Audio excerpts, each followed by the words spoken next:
Ang kwentong mapapakinggan ninyo sa araw na ito ay hango sa tunay na buhay.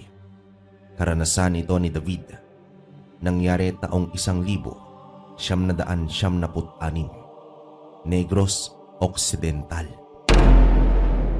Sa mga panahong ito ay napadpad si David sa isang liblib na lugar ng Negros. Sa kadahilanang nawawala na siya ng pag-asa sa buhay sa Maynila. Nawalan ng trabaho, hiniwalayan ng nobya at namatayan pa ng magulang. Nagpunta naman siya sa kanyang ate na nakapangasawa ng taga-probinsya. Sa tingin niya, kailangan niya ang bagong paligid, bagong lugar at bagong makakakilala. Nais niya munang pahingahin ang sarili sa lugar na maingay, magulo at nagparanas sa kanya ng sunod-sunod na kamalasan. Maswerte naman siya dahil mabait at maunawain ang asawa ng kanyang kapatid na si Edgar. Ayon dito, kahit sa bahay pa siya tumira, ay ayos lamang ito. Isang simple at payak na pamumuhay lang naman ang meron sa pamilya ng kanyang ate Bernadette. Isang mangingisda itong si Edgar habang guro naman sa elementarya ang kanyang ate.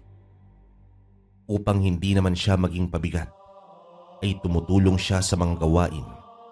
Isa na dito ay ang pagatid sundo niya sa kanyang ate at sa anak nitong si Biboy na nasa 8 taong gulang. Minsan isang araw, si Biboy lang ang naihatid niya dahil may sakit itong si Bernadette. Naging maingat siya dahil baka malaglag ang pamangkin niya na mag-isang nakaangkas sa motor.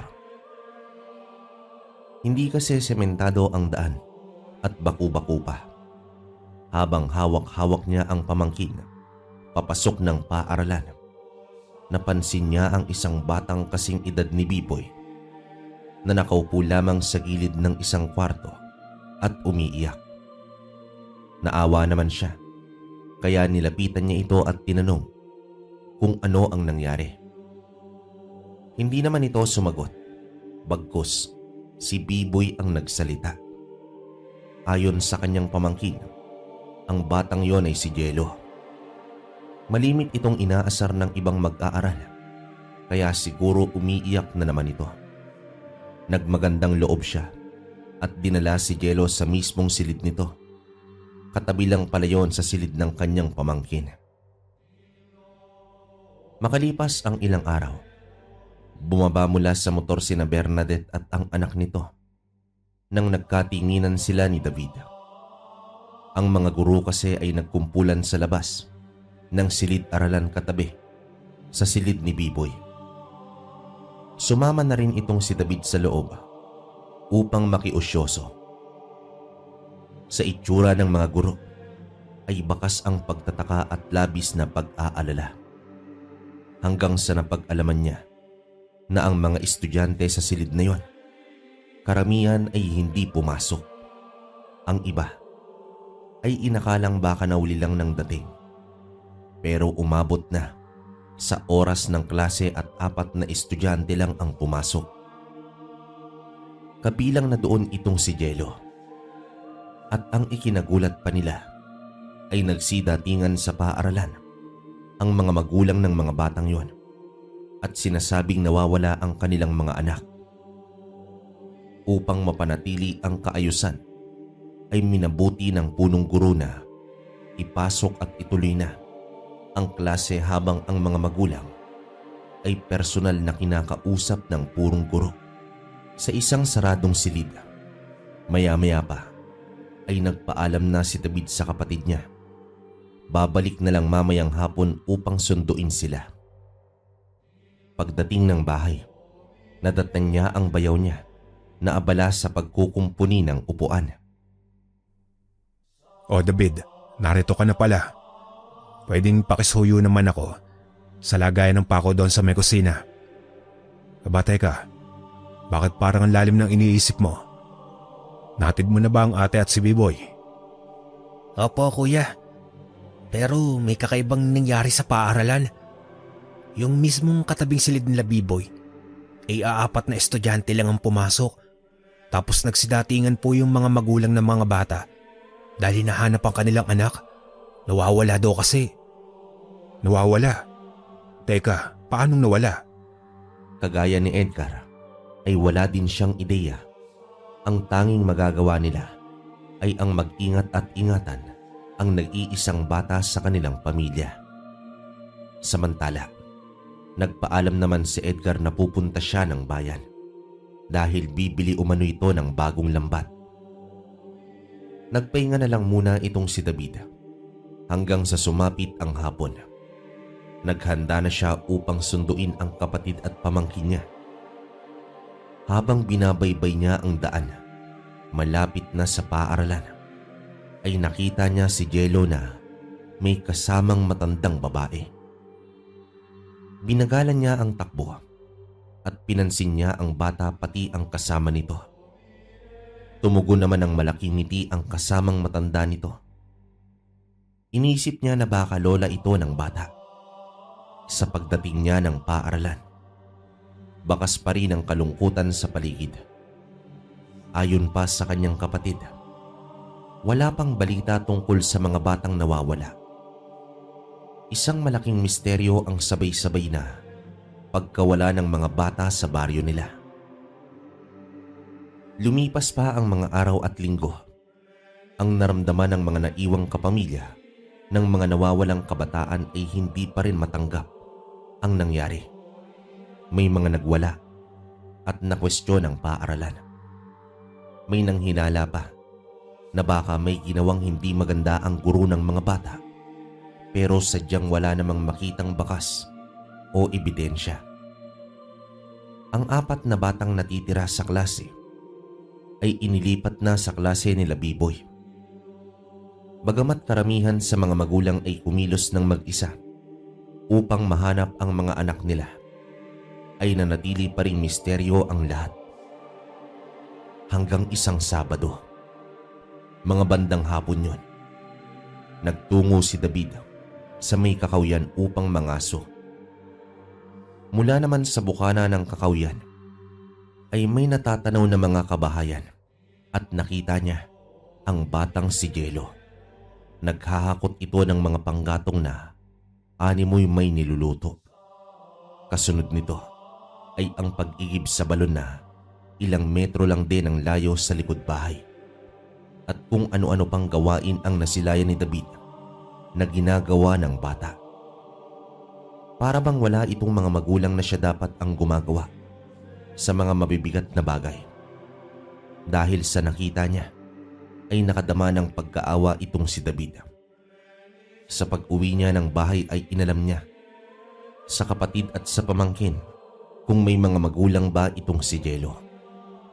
Ayon naman sa kanyang kapatid, meron naman daw. Sa katunayan, kalimitan ay ang ama nito ang naghahatid sundo sa bata. Pero nitong huli ay mag-isa na lamang itong umuwi.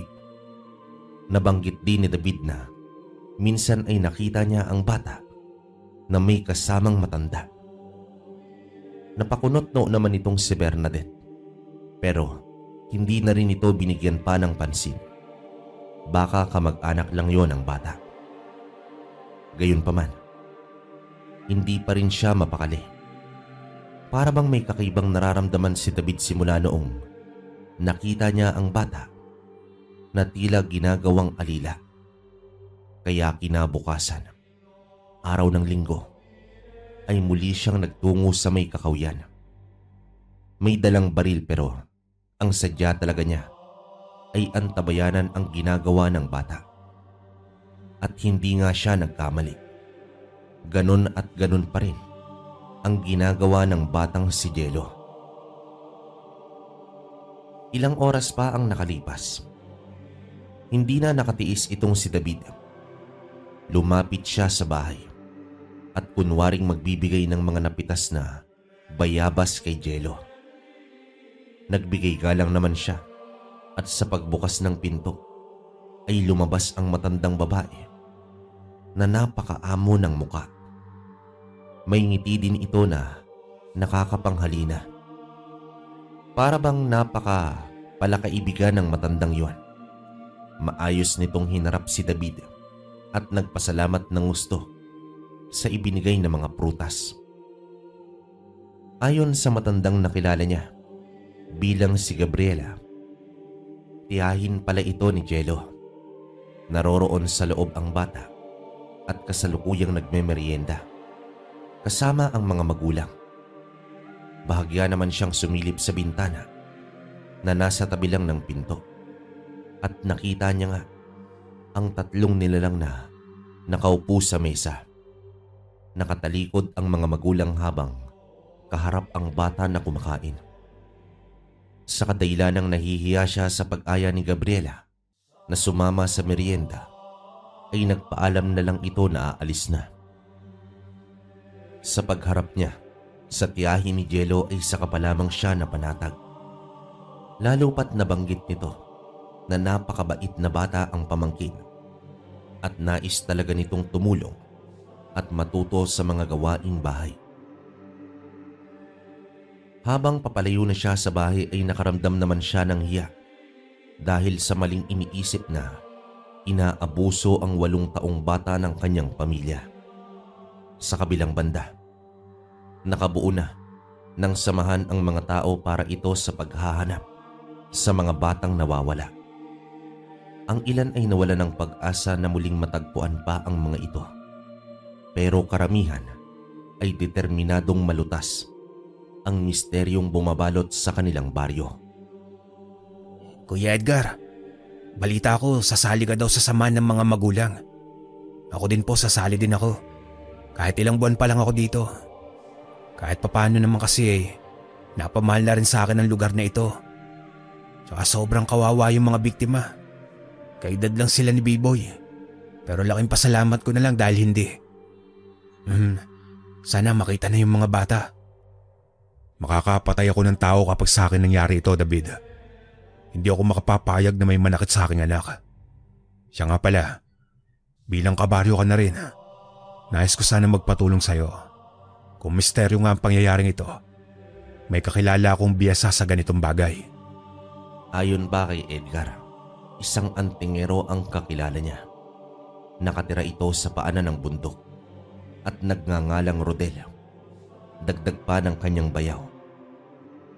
Nabibilang lang ang pagkakataong nakikita niya itong si Edgar at hindi niya na maalala kung kailan ang huli. Gayunpaman, kinabukasan ay agad na silang tumungo sa sinasabing lugar ni Rodel. Bago naman magtanghali, ay narating na nila ang isang kubo sa may paanan ng bundok. Sa labas nito ay may kamalig na napupuno ng mga galong may laman ng mga tuba. Umaalingasaw din sa paligid ang halimuyak sa inuming mula sa nyog.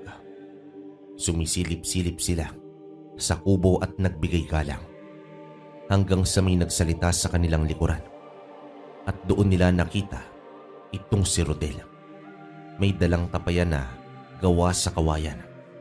Nakasukbit ito sa balikat at may tabako pa sa bibig habang nagsasalita ito ng, Ano ang kailangan ninyo? Bibili ba kayo ng tuba? Ang boses ni Rodel ay may malumanay pero merong otoridad. Sa itsura nito, mukhang galing pa ito sa trabaho. Nalanghap din ni David ang amoy tuba ng katawan ng lalaking yon. Matapos ng maiksing pagpapakilala, ay tinumbok na agad ni Edgar ang kanyang sadya. Mukhang lingid sa kalaman ni Rodel ang nangyayari sa sentro ng baryo. Tumahimik naman ito na halatang nag-isip. Matapos nito ay nagsimulang maglipat ng tuba si Rodel sa mga galon.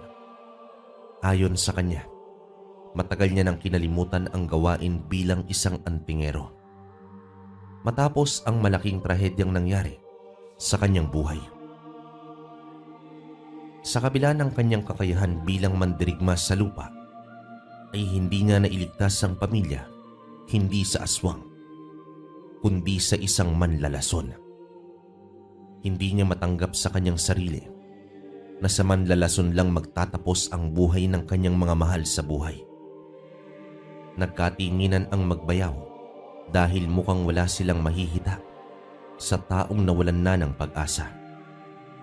Pero hindi naman sumuko itong si Edgar hanggang sa nakulitan na itong si Rodel ay tumaas na ang boses nito. Dahilan upang muntik nang magpang-abot sa gulo ang dalawa. Agad namang pumagitna itong si David upang hindi na mauwi sa suntukan ang sitwasyon. Anong klase kang antingero? Wala kang kwenta. Kung ano man ang kapangyarihang ipinagkaloob sa'yo ng may likha, sinayang mo lang ito nang dahil sa kabiguan. Tara na David, wala tayong mahihita sa taong ito. Umalis naman sila. Ngunit nag-iwan ng tinginan sina David at Rodel.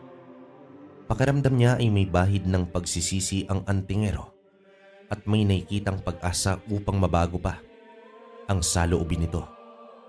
Habang binabagtas nila ang daan, pauwi sakay ng motorsiklo, ay panailitan niya si Edgar na nakaangkas dito. Hindi na lamang siya nagsalita at hinayaan ang bayaw na maglabas ng galit. Samantala, habang lumilipas ang mga araw ay nawawalan na ng pag-asa ang mga tao na mahanap pa ang mga kabataang nawawala. Habang nasa pagpupulong ay nakita ni David ang iilang magulang na napahagulhol na lamang. Walang masisi, walang ideya kung ang pag-iisip na may salot sa kanilang baryo. Nakapanlulumong tanawin ang bumalot sa silid na yon at sa uli ay katulad sa dati. Walang naukuhang impormasyon ang mga magulang ng biktima. Minsan isang hapon, habang naghihintay sa labas ng paaralan, ay napansin niya na lumabas na ng malaking tarangkahan si Jello.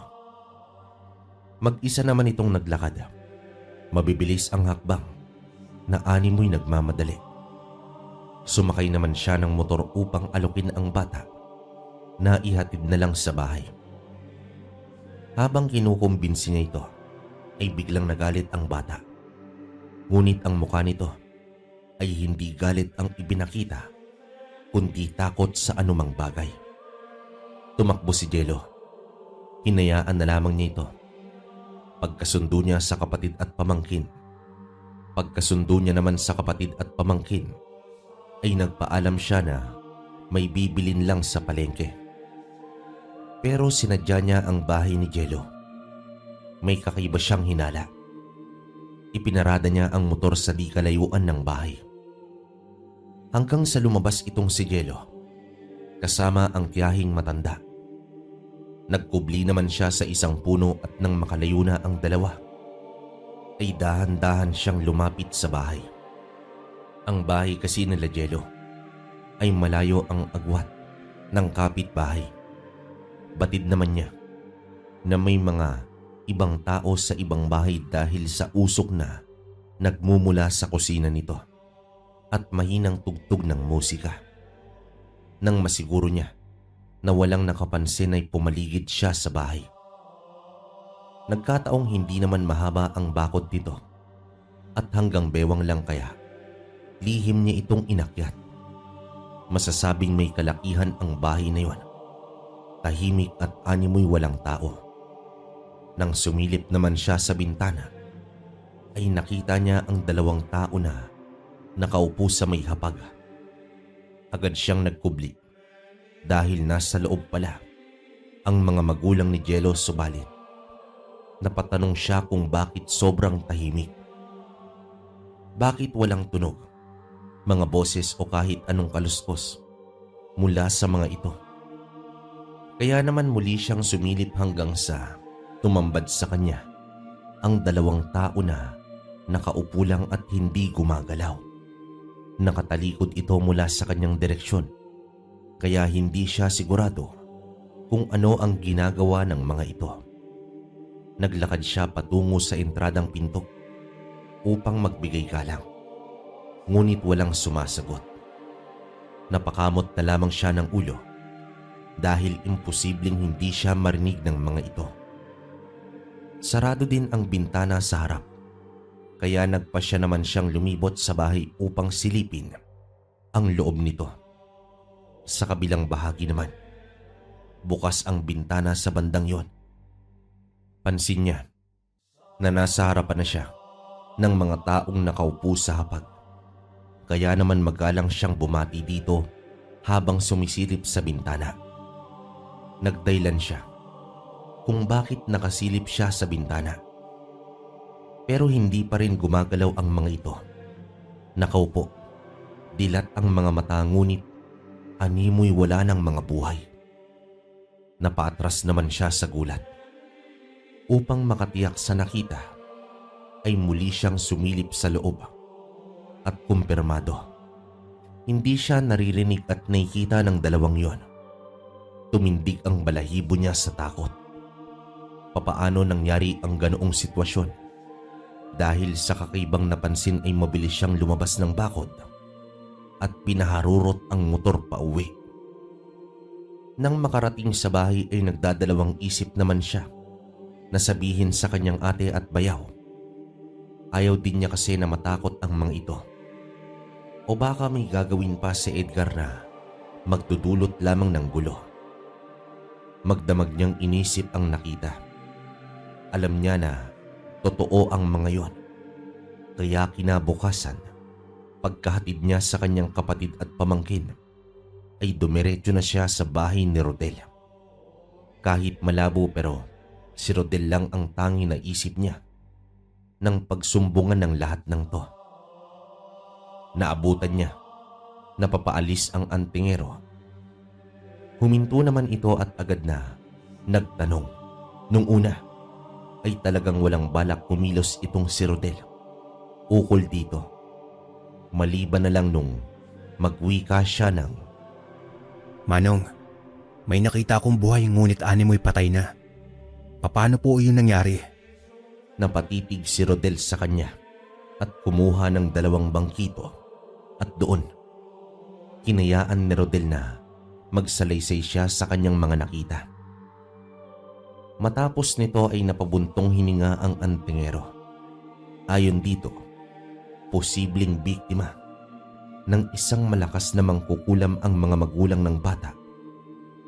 Pero nakakapagtaka kung bakit ang bata ay hindi naman biniktima, pati ang tiyahin nito. Matagal na panahon na rin. Noong huli akong nakikipaglaban sa mga ganitong nilalang. Buong akala ko ay malinis na ang baryong ito. At isa pa, mukhang alam ko na kung ano ang nangyari sa mga batang nawawala. Nanlaki naman ang mga mata niya nang marinig ang sinabi ng antingero. Dagdag pa ni Rodel, ang mangkukulam na ito ay may taglay na kakayahang gawing sandata ang mga biktima nito. Kaya niya itong utusan tulad na lang ng paglakad, pagtayo, pagtakbo o di kaya ay ang pumaslang. May kakaibang gamit ang mangkukulam. Tangkay ito ng rosas na pinatuyo. Dito niya inilalagay ang anumang gamit ng biktima, tulad ng buhok, damit o kahit bagay na pag-aari nito. Ito lang ang kailangan upang maging epektibo ang orasyon na gagamitin ng nilalang na yon. At kaya na nitong ipagawa ang lahat na naayon sa kanyang kagustuhan. Subalit, kung gaano man kalakas ang sumpa nito, ay siyang kadali naman itong kontrahin. Hindi na nito kailangan pa ng may karunungan. Kahit sino ay pwedeng magputol ng sumpa. Walang ibang gagawin kundi putulin ang tangkay at ora mismo ang sumpang ginawa ng mangkukulam ay babalik lahat sa kanya. Kaya naman ang mga tangkay na ito ay labis-labis niyang iniingatan. Subalit, sa kabila ng impormasyon ay may kulang pa. Ang pagkakakilanlan ng mangkukulam at iyon ang hahanapin ni Rodel. Nagbungkahi naman siya na tumulong sa antingero. Tiningnan siya ni Rodel mula ulo hanggang paa at bahagya itong natawa. Ano ba naman kasi ang laban ni David sa isang mangkukulam pero pinagbigyan naman siya ni Rodel. Pumanhik ito ng bahay at saka pagbalik ay may inabot na 1 kwintas. Isa itong dignum na pangontra laban sa sumpa ng kulam. Inabisuhan siya ni Rodel na huwag itong ialis sa katawan dahil anumang oras ay posibleng makakasalubong nito ang mangkukulam. Samantala, habang nagmamaneho pa uwi, ay hindi niya maiwasan ang makadama ng takot. Lahat ng taong nakakasalubong sa kalsada ay iniisip niya na isa sa mga yon ay ang mangkukulam. Lumipas ang isang araw, habang nag-aabang siya sa labas ng paaralan, ay muli niyang nakita itong si Jello na naglakad na naman mag-isa. Hindi niya na ito nilapitan, bagkus pasimple niya itong pinagmasdan hanggang sa natanaw niya na sinalubong ito ng kanyang tiyahin at sa itsura ni Jello ay para ba itong natatakot habang seryoso naman ang muka ng matanda.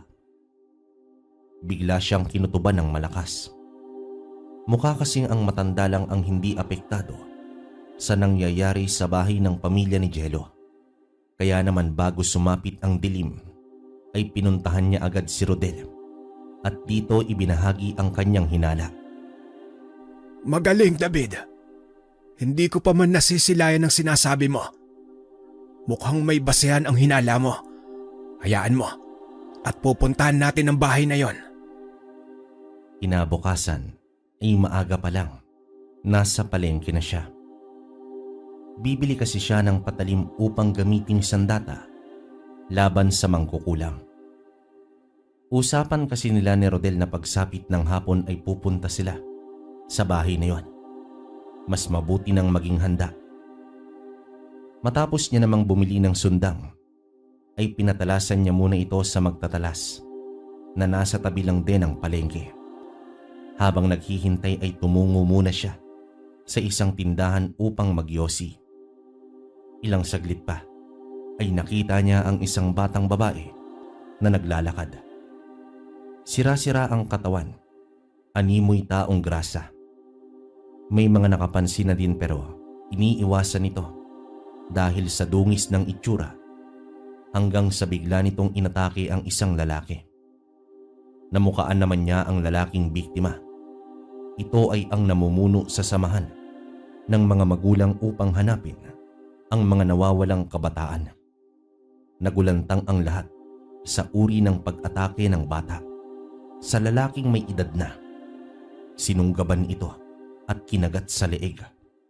Animoy isang mabangis na hayop ang bata.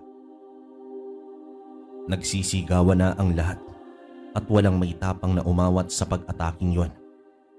Hanggang sa may dumampot sa bata, si Rodel, ang magtutubang antingero. Animoy dumampot lang ito ng pusa habang ang bata ay nagpupumiglas at walang ibang hangad kundi atakihin ang lalaki. Dito nag-usal si Rodel sa kanyang palad at inilapat ito sa noo ng bata. Nang biglang nangisay ang batang babae hanggang sa nawalan ito ng malay. Nilapitan ni Rodel ang biktimang lalaki at humingi siya ng tulong sa mga tao upang madala agad sa klinika ang biktima. Matapos nito ay sa bata naman siya nakatuon. Umiiling itong si Rodel. Ayon dito, biktima ang bata ng sumpa ng isang mangkukulam. Malamang isa yon sa mga batang nawawala. Nang makalapit na siya sa antingero, ay inatasan siya ng antingero na kumuha ng sasakyan dahil dadali nila ang bata sa kanyang bahay. Mabilis naman niyang kinuha ang kanyang motorsiklo at dumiretso na sila sa bahay ni Rodel. Balak sana niya na iharap ang bata sa mga magulang kung may nakakakilala ba nito.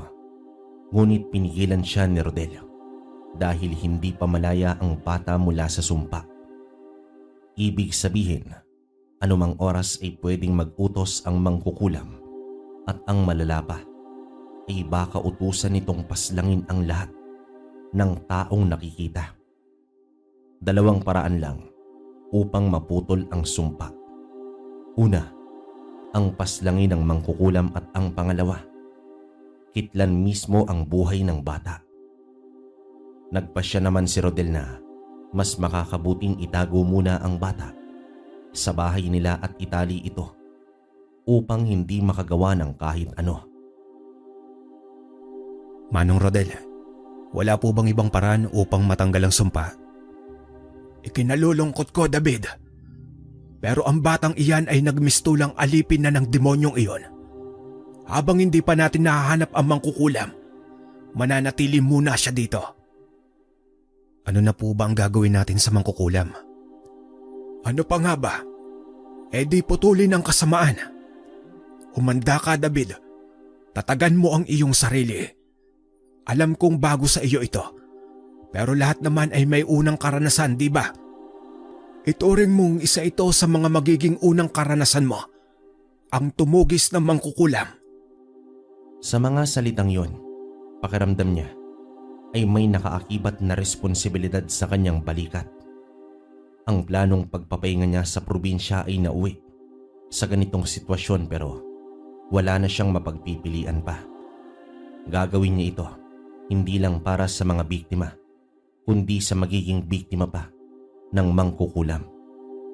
Bagamat naawa siya sa batang biktima, pero kailangan nila itong itali, busalan at ikulong sa kwarto. Kinagabihan sa mismong araw na yon, ay nagtungo na nga ang dalawa sa bahay nila Jello. Habang maingat sila na naglalakad papalapit, ay panay tingin siya sa dalang bag ni Rodel. Imbis na itakbo sandata, bakit bag ang dala nito? Hindi na lamang siya nagtanong, baka may punyal o baril ang laman nun. Sa unang tingin, mukhang maayos naman ang bahay. Nagkubli sila sa mga halamanan sa paligid. Wala nang makita sa loob dahil sarado na ang mga bintana. May iilang nakabukas na ilaw sa labas at loob ng bahay. Mukha talagang walang kababalaghan na nangyayari sa loob nun. Maingat naman silang gumala sa paligid. Mabuti na lang talaga at walang alagang aso ang pamilya. Nagkasundo sila na maghiwalay upang maghanap ng lagusan papasok ng bahay. Tumungo naman si Rodel sa likod bahay habang siya ay naghahanap ng madadaanan sa mga bintana. Gumagapang na siya sa bahaging gilid ng bahay nang may naapakan siyang tila tabla. Kinapaka pa niya ito hanggang sa bumungad sa kanya ang tila pintuan ng isang pailalim na patagong bahay. Marahan niya itong binuksan hanggang sa dahan-dahan na siyang pumasok pababa. Hindi rin naman kasi mahirap dahil may hagdanan na talagang sadyang pinagawa. Sinarado niya ng marahan ang pinto at nagpatuloy sa pagbaba. Sa sobrang dilim noon ay para kang nakapikit na at nang marating niya na ang sahig nito ay dito niya na binuksan ang flashlight na kanyang dala. Dahang-dahang gumapang ang liwanag sa may sahig hanggang sa tumambad sa kanya ang napakaraming bata na nakaupo sa lupang upuan at sa may sahig. Kinilabutan siya sa mga nakita dahil nakadilat lang ang mga ito na animoy estatwa. Halos hindi na siya makagalaw sa takot na kanyang naramdaman. Para bang may pumigil sa kanyang kalamnan na kumilos. Nais niya nang tumakbo, pero sadyang may kakaibang enerhiya ang bumalot sa buong katawan. Bukod sa nakakatakot ay nakakaawa din ang kalunos-lunos na sinapit ng mga batang yon. Madumi, may mga dugo sa bibig. Parehong-pareho ang itsura sa batang umatake sa bayan. Ilang saglit pa, bago pa siya nakakuha ng lakas, pinilit niyang umakyat muli upang makalabas sa impyernong lugar na yon. Habol ang hininga niya nang mabuksan ang pintuan. Sa pagsara niya ay agad naman siyang umalis at hinanap itong si Rodel. Sa pagdako niya sa likod ay napansin niya na hindi na nakakandado ang pinto. Inisip na nakapasok na ang antingero at doon nga nakita niya si Rodel na nakatayo sa may hapagkainan. Nakatigil lang ang antingero habang pinagmamasdan ang mga magulang ni Jello, nakahalin tulad sa mga bata na nasa ilalim ng bahay. Akmang lalapit at magsasalita na sana siya nang sumenya si Rodel na wag maingay. Nakarinig sila ng may hinang yabag na may mga taong bumababa sa hagdanan mula sa ikalawang palapag. Nasa sala ito, kaya mas minabuti nilang hindi na gumalaw o magtago. Pansin rin niya na nasa loob ng bag ang isang kamay ni Rodel. Tila naghahanda na rin kung sakaling may mangyayaring hindi inaasahan. May konti lang naliwanag ang umaaninag sa ibaba ng bahay na yun at nakita nila si Jello na nakatayo sa kanilang harapan. Nagkatitigan silang tatlo. Nagpakiramdaman hanggang sa dahang-dahang itinuro ni Jello ang itaas ng bahay. Dito mahinang nagwika si Rodel at kinukumbinsi ang bata na wag matakot. Nang malapitan at mahawakan niya na ito, ay pabulong na tinanong ng antingero kung sino ang nasa itaas ng bahay. Walang ibang binanggit ang bata kundi ang salitang mangkukulam. Inabisuhan ni Rodel itong si David na bantayan ang bata at dalhin na sa labas ng bahay. At kung magkagulo na sa loob, ay tumakas na sila at kahit anong mangyari, ay wag na wag silang hihinto. Tumango naman siya pahiwatig na sumang-ayon sa panuto ni Rodel. Nang nasa labas ay magkasama sila Jello na pinihit ang bintana at sinilip ang loob ng bahay.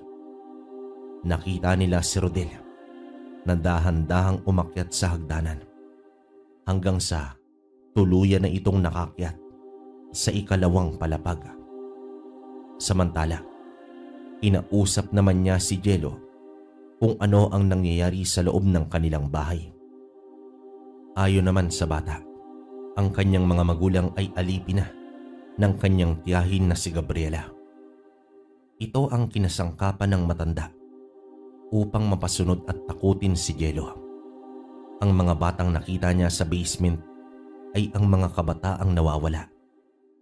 Dagdag pa ni Jello, ang bawat kaluluwa ng mga bata ay siyang nagpapalakas sa mangkukulam. Kinakailangan daw ng matanda ang isang kaluluwa kada linggo upang mapanatili ang kanyang lakas at kapangyarihan.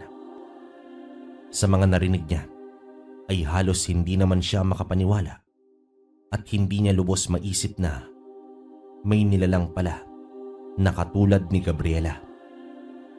Nang biglang may kumalabog sa itaas ng bahay, sinundan pa ito ng mga nagbabagsakang kagamitan. May karambolang nangyayari hanggang sa lumusot si Rodel mula sa bintana at bumagsak sa lupa. Kasunod nito ay ang pagtalon ng mangkukulam. May dala itong tangkay ng rosas na kulay itim. Habang nag-uusal ay pinilit ni Gabriela na makakuha ng bagay na nagmumula kay Rodel, gaya ng pagkalmot sa damit nito. Subalit, sadyang maliksi ang antingero at umiiwas lang naman sa atake ng matanda. Hindi rin may kakaila na may abilidad ito dahil sa kabila ng anyo nito ay maliksi at mabilis pa din kung kumilos. Lumingon si Gabriela kay Jello at galit nitong inutusan ang bata na pumasok sa loob ng bahay, ngunit mahigpit itong kumapit sa balikat ni David, dahilan upang mainis itong si Gabriela at naglakad papalapit sa kanila. Umugot ito ng isa pang tangkay na may nakataling tela. Sumigaw naman itong si Jello dahil sa takot na siya naman ang makontrol ng tiyahin niya. Ngunit bago ito may isagawa ni Gabriela ay may tumarak mula sa likuran nito. Nakita ni David ang kumikinang na matulis na bagay na tumagos sa dibdib ng mangkukulam. Sumigaw naman ito, tanda ng napakatinding sakit na kanyang nararamdaman. Hinugot ni Rodel ang matulis na bagay at nakita ni David ang isang sungay ng kalabaw na tila kulay ginto. Bumulagta na sa lupa ang mangkukulam. Nangingisay ngunit nagawa pa nitong magpakawala ng sumpa, pero iniangat ni Rodel ang isa pang sungay na tila may hinigop sa hangin. Kasunod nito ay ang sabay na pagsaksak niya sa mangkukulam gamit ang 2 gintong sungay. Dito na umangil ang matanda. Nagsimulang magpalit anyo. Nalagas ang mga buhok. Kumulubot ng gusto ang balat. Hanggang sa natunaw na parang gomang isinalang sa apoy. Nang mapagtanto ni David na tapos na ang mangkukulam, ay itinuro niya na ang lagusan papunta sa mga bata. Pero inaya sila ni Jello sa ibang daanan na mas madali. Pero bago nun ay dinala muna sila sa itaas ng bahay. At doon sa silid ni Gabriela sila dinala ng batang yon. Nakita nila ang malademonyong kaharian ng mangkukulam. May altar ito na may bungo ng kambing na mahaba ang sungay. Ayon kay Rodel, isa itong lamiya. Sa paggalugad pa nila ay ipinakita ni Jello ang isang maliit na timba kung saan naroroon ang mga tangkay ng rosas na may nakakabit ng kung ano-anong bagay. Ito daw ay ang mga sumpang nakakabit sa bawat bata na nasa baba ng bahay nila. Isa-isa namang pinagbabali ni Jello ang mga ito hanggang sa nakarinig sila ng mga iyakan sa ibaba. Nang pasukin nila ang ilalim at binuksan ang ilaw, ay naroroon ang iilang kabataan na umiiyak at takot na takot. Pero ilan din sa mga ito ay wala ng buhay. Akmang kakausapin ni Rodel ang mga ito, ngunit nagtakbuhan na ang mga ito. Pipigilan sana ni David ngunit pinigilan siya ni Rodel at hinayaan ang mga bata na umalis na. Kung papaano sila napunta dito, ay iyon din ang gagawin nila upang bumalik sa kani-kanilang pamilya. Kahit magulo, ay nag-umpisa ng maunawaan ni David ang kababalaghan. Inausap naman ni Rodel si Jello kung may mapupuntahan pa ba ito. Ngunit tumingin ito kay David. Pahiwatig na nais niyang sumama sa binata. Tatanggi sana si David ngunit wala na siyang mapagpipilian pa sa sitwasyon niya. Nagwika naman si Rodel na isama na lamang ang bata at siya na ang bahala sa batang nakakulong sa kanyang bahay. Bago nila nilisan ang lugar, ay inilabas nila ang mga bangkay. Kasama na dito ang mga magulang ni Jello. May mga kapitbahay na rin na naglabasan at nakasaksi sa pagsunog ni Rodel sa bahay na minsan ay pinugaran ng isang mangkukulam. Kinabukasan naman ay nagbunyi ang baryo dahil sa pagbabalik ng mga bata. Bagamat matamlay at bakas pa rin dito, ang takot ay naging masaya na rin ang kanilang pamilya. Pero ang mga magulang na namatayan ng anak ay patuloy sa pagluluksa. Binigyan naman ng maayos na libing ang mga nasawi sa kamay ng mangkukulam. Pero sa kabila ng lahat ay hindi pa rin kumbinsido ang lahat, lalo na ang mga nasa otoridad. Wala silang mahanap na katibayan tungkol sa mangkukulam at sa mga gamit nito. Ayon kay Rodel, mas mabuti nang matupok sa apoy ang mga yon, baka kasi ito pa ang pagsimula ng panibagong kasamaan sa baryo. Hindi na rin nagpumilit itong si Rodel na maniwala ang lahat dahil ito naman talaga ang realidad sa mundo. Gayunpaman, pumayag naman ang kapatid at bayaw ni David na manatili sa kanila ang bata. Ngunit isang gabi, inausap siya ni Edgar. David, sigurado ka ba sa desisyon mo? May institusyon naman ang kakalinga sa mga batang ulila. Hindi naman sa ayaw ko sa bata, pero hindi rin natin maiiwasan na mag-isip sa katotohanan na pinagmulan ng bata. Tiyahin niya ang mangkukulam. Paano kung Tama na po Kuya Edgar. Pero hindi porket kadugo niya ang mangkukulam, ay ganoon na din po siya. Sa una pa lang ay nakadama na ako ng awa sa bata. At alam ko naman na hindi ka mapapakali pati si ate. Kaya po napagpasyahan ko na isasama ko si Jello sa pagbalik ko sa Maynila. Aalagaan at palalakihin ko siya ng maayos. Makalipas ang ilang araw ay unti-unti nang bumalik sa normal ang buhay ng mga tao sa baryo. Si Jello ay nagpatuloy pa rin sa pag-aaral at kaklase na ni Biboy. Nakitaan na rin ito ng ngiti, pero may mga sandaling nakatulala lang ito. Marahil na alala ang nasirang mga magulang. Samantala, nagtapos man ang misteryo at salot ay ibang misteryo naman ang gumugulo sa isipan ni David. Hindi mawala sa kanya ang gintong sungay ni Rodel na siyang pumaslang sa mangkukulam. Kaya naman ang magkaroon siya ng pagkakataon ay dumalaw siya sa bahay ng antingero. Tahimik ang lugar nang siya'y dumating. Doon na lamang siya naupo sa may kamalig habang hinihintay ang sadya. Makalipas ang halos isang oras ay dumating na itong si Rodel. Nakasukbit itong tapayan sa likod. Gaya ng dati ay umaalingasaw ang amoy ng tuba. Nang masabi niya na ang sadya, ay kumuha ng pitsil itong si Rodel. Sinalinan ito ng tuba at nag-umpisa ang tagayan. Naging kuryoso siya tungkol sa gintong sungay pero hindi ang pagiging ginto nito, kundi ang kapangyarihang meron nito. Sobrang bago kasi sa kanya ang mga pangyayari nitong huli. Ayon kay Rodel, hindi naman talaga sungay ang pakay niya sa kalabaw. Sa gabi ng mahal na araw, 2 dekada na ang nakalipas. Ito ang panahon na maraming mutya ang makukuha. Sinunod niya ang payo ng isang albularyo. Noon pa man kasi ay nais na ni Rodel na makuha ang mutya ng ngipin ng kalabaw dahil sa napakalakas ng kabal nito.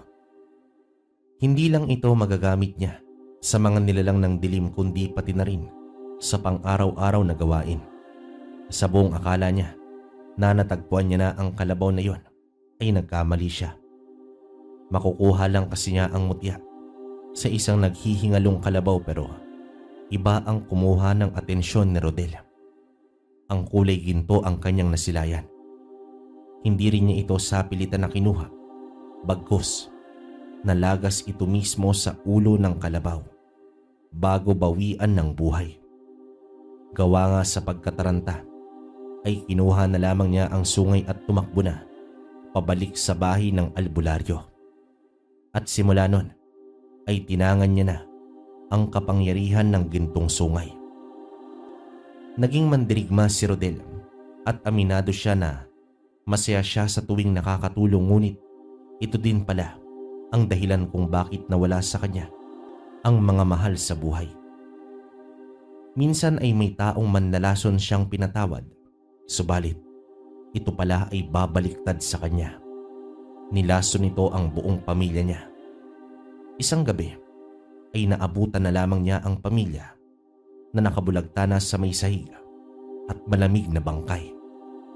Napaslang man niya ang manlalaso na yon, pero kasabay na nawala ang kanyang pagiging antingero.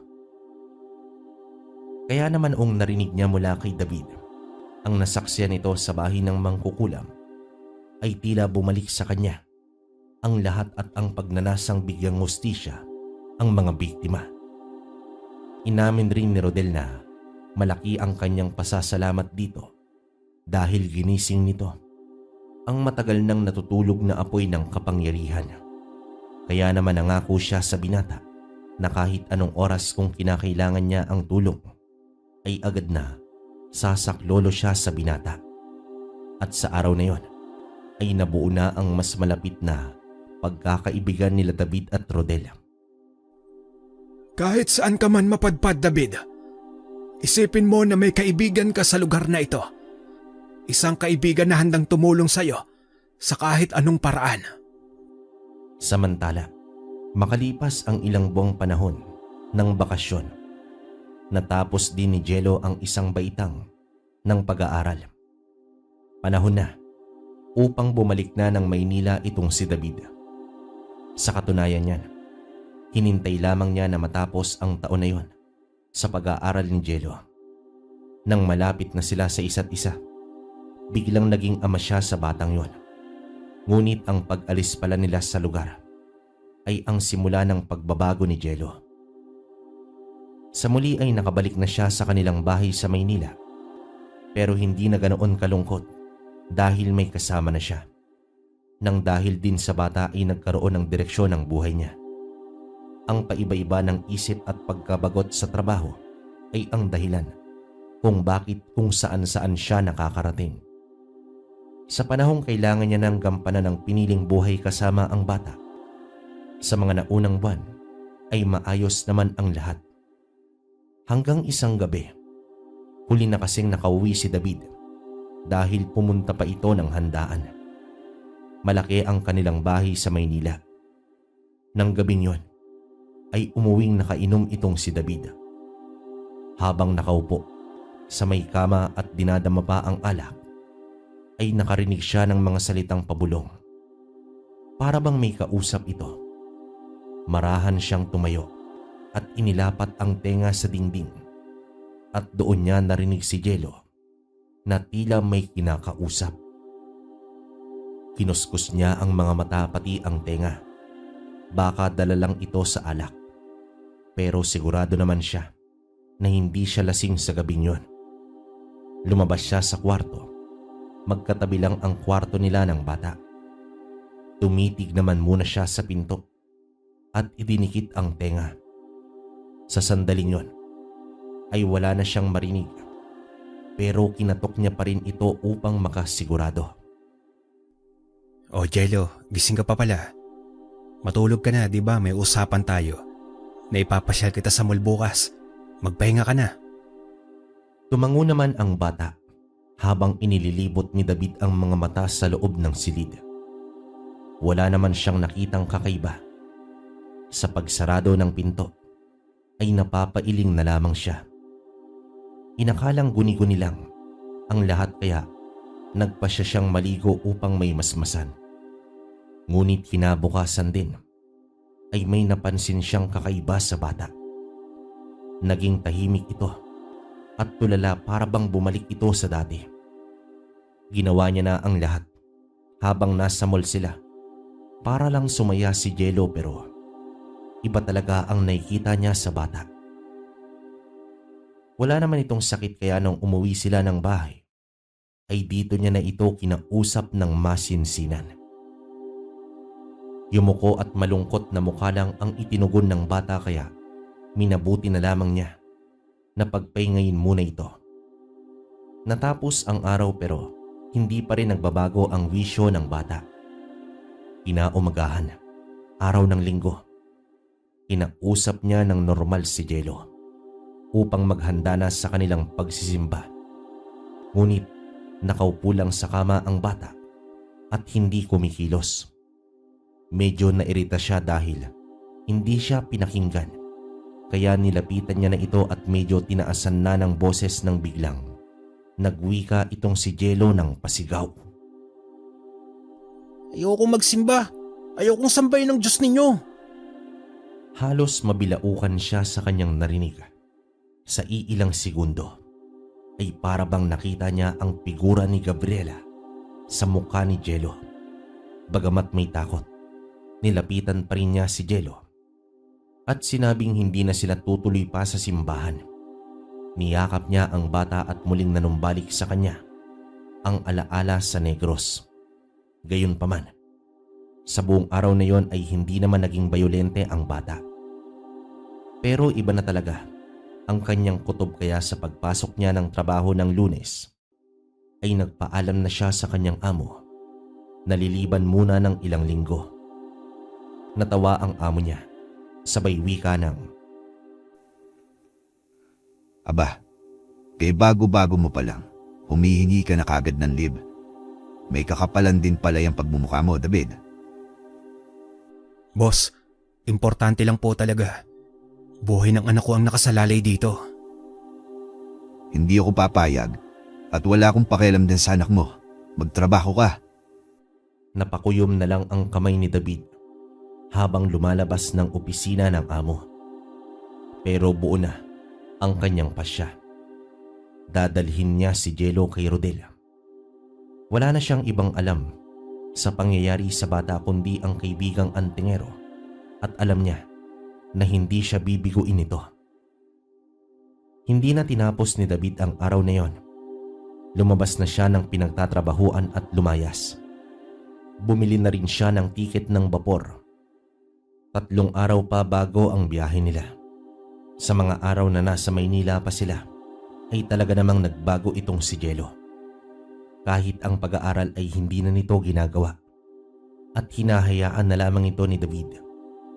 Sa takot niya na baka kung ano ang magawa ng bata sa kanya o lalong-lalo na sa paaralan. Kapag kinakausap naman niya ng mahinahon si Jello, ay sumusunod naman ito. May mga sandali pa na niyayakap siya nito at sinasabing hindi siya pababayaan ni Jello. Kahit papaano ay napapawi ang takot niya. Subalit nangangamba naman siya kung ano ang mangyayari sa darating pang mga araw. Naalala niya ang sinabi ni Edgar tungkol sa lahing pinagmulan ng batang si Jello.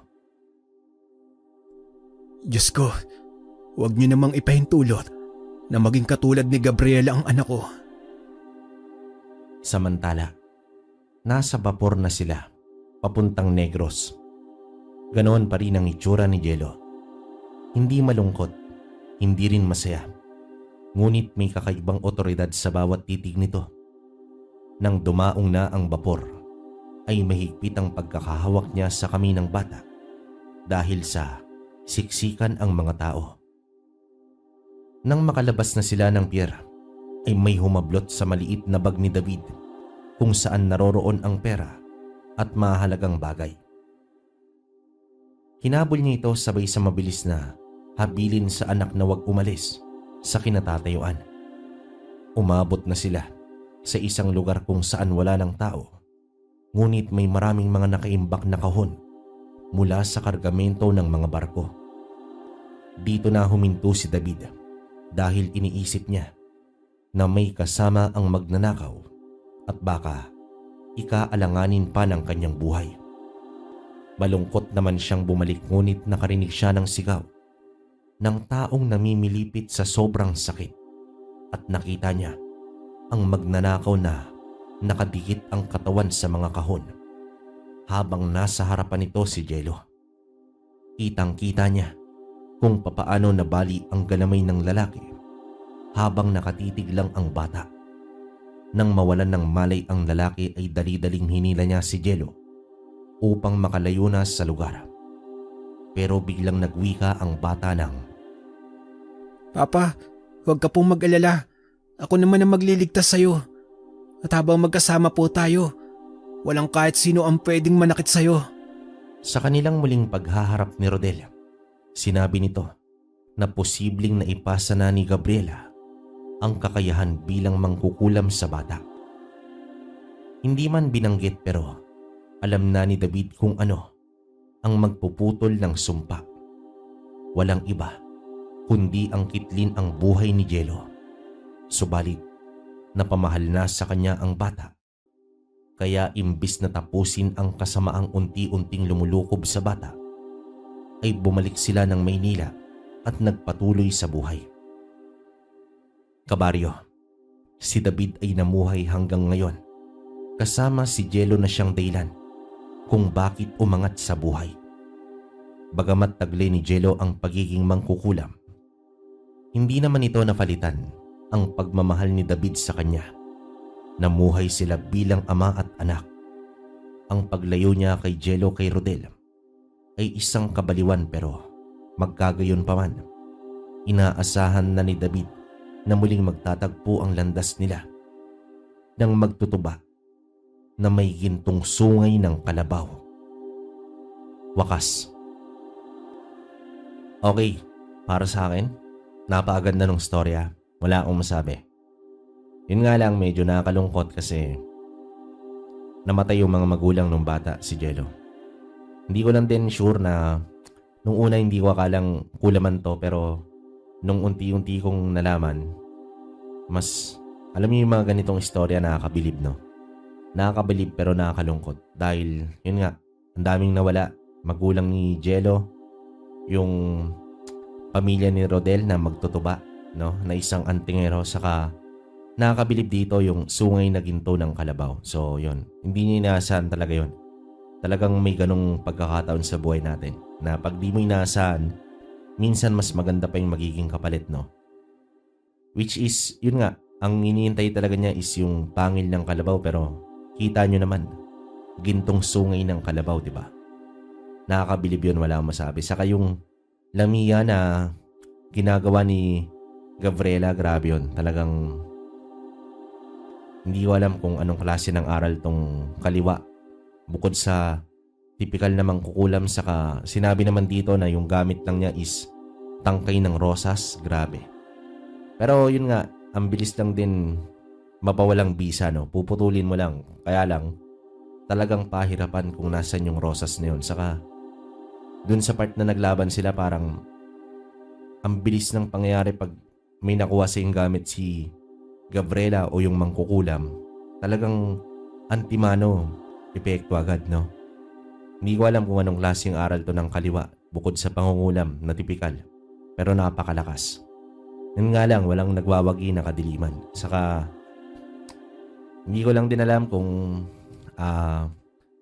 simba sila ng kakayahan ni Gabriela at Jello. Pero based naman dun sa dulong part, namuhay sila ng, sinabi naman doon na namuhay sila ng marangya. So, posibilidad na yumaman talaga tong dalawa, si Jello saka si David. Yun nga lang, hindi na nagkaroon ng pamilya tong si David, no? Kumbaga si Jello na lang talaga yung kasama niya. Basta, tama naman yung ginagawa niya, saka walang inaagrabyado. Walang problema yung ganun, kasi may mangkukulam na puti naman talaga. Pero para sa akin, napakaganda. Wala masabi. Kayo mga kabaryo, kung may opinion kayo sa kwento natin, comment nyo sa baba para mabasa namin. Yung shoutout ko sa inyo, next upload na lang. Kaya mag-comment kayo para mabasa ko kung tagasan kayo, yung pangalan nyo, kung gusto nyong ipabate. Sa ngayon, hanggang dito na lang muna. Hanggang sa susunod na kwento. Maraming salamat.